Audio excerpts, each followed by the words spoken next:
ఎవరు చెప్పారు హిందూ ముస్లిం భాయి భాయి కాదని? ఎవరు చెప్పారు మన దేశంలో మత సామరస్యం లేదని?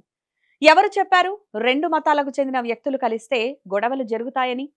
ఎవరు చెప్పారు ఒకరి పండుగల్లో మరొకరు పాల్గొనరని?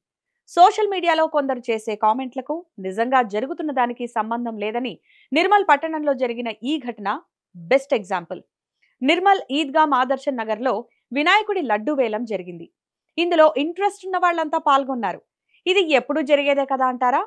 కానీ ఇక్కడే ఒక మంచి విషయం కూడా జరిగింది.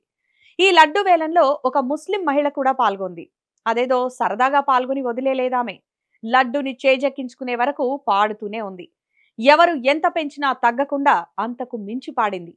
ఏకంగా 1,88,888 రూపాయలకు లడ్డూను దక్కించుకుంది. అక్కడ ఉన్న హిందువులు కూడా ఆమెను మనస్ఫూర్తిగా అభినందించారు. ఆమెకు లడ్డూను అందించి మత సామరస్యానికి ప్రతీకగా నిలిచారు.